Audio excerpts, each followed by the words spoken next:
कैसे हैं मेरे प्यारे बच्चों। आई होप आप सब अपने घरों में सुरक्षित हों। अगर आप मेरे चैनल पे नए हैं तो बेल आइकन दबाइए और सब्सक्राइब कीजिए और लाइक कीजिए ताकि आपको आने वाली हर वीडियो मेरी मिल सके।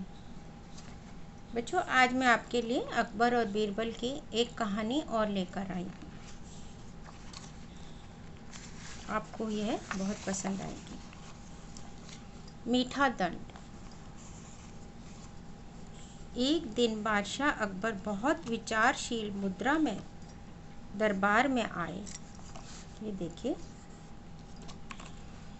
उन्होंने दरबार में उपस्थित अपने सभी मंत्रियों की तरफ देखा और कहा, माननीय मंत्री, मुझे बताइए कि जिसने मेरी दाढ़ी खींचने की हिम्मत की है उसे मैं कौन सी सजा दूं।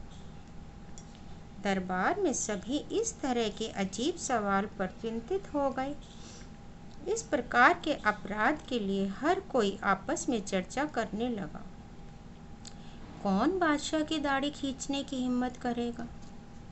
मंत्रियों में से एक ने कहा, महाराज, जिस किसी ने भी यह हरकत करने की कोशिश की है उसके हाथ काट लेने चाहिए। दूसरे मंत्री ने कहा, जी महाराज, उसे मृत्यु की सजा ही मिलनी चाहिए। फिर एक और मंत्री ने खड़े होकर कहा, महाराज, इस तरह के दैत्य को उम्र कैद की सजा मिलनी चाहिए। उसे चूहों के साथ तहखाने में फेंक देना चाहिए। उपयुक्त सजा के लिए कई विचार आने लगे। जैसे वह चर्चा में बढ़ते गए, सभी मंत्री और भी रचनात्मक होते गए। अकबर और भी मजे के साथ उन सभी की बातों को सुन रहा था। अंत में उन्होंने बीरबल की तरफ देखा और कहा, क्यों प्रिय बीरबल, तुम इतने शांत क्यों हो?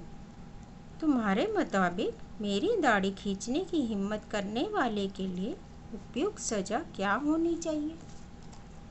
बीरबल उठा और दरबार बादशाह की ओर सम्मान से सिर झुकाकर बोला, महाराज, उस पर चुंबन की बौछार करनी चाहिए। ये देखिए बच्चों, बीरबल ने यह जवाब दिया। उसे गले लगाना चाहिए। उसे खाने के लिए खूब सारी मिठाइयाँ देनी चाहिए। यह सुनकर दरबार में सभी एक बार फिर हैरान हो गए। एक मंत्री ने कहा, महाराज, बादशाह की दाढ़ी को खींचना एक जुर्म से कम नहीं है और बीरबल चाहते हैं उस इंसान को मिठाइयाँ दी जाएं। अकबर मुस्कुरा रहे थे। उन्होंने बीरबल से पूछा, आपको क्यों लगता है यह एक उपयुक्त सजा है?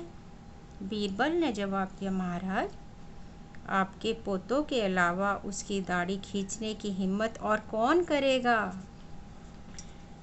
बीरबल सही था। उस सुबह जब बादशाह अपने पोते के साथ खेल रहे थे तब उसने शरारत से अपनी दादा की दाढ़ी को खींच लिया था। बच्चों, कौन राजा की दाढ़ी खींच सकता है? सिर्फ बच्चे ही तो खींच सकते हैं उनके अपने।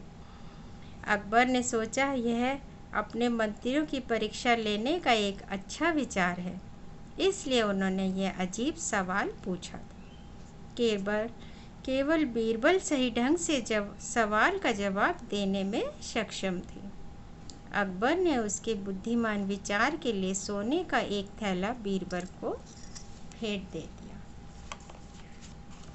अब बच्चों, आपको कहानी मेरी कैसी लगी आप ज़रूर कमेंट करिए और लाइक करिए।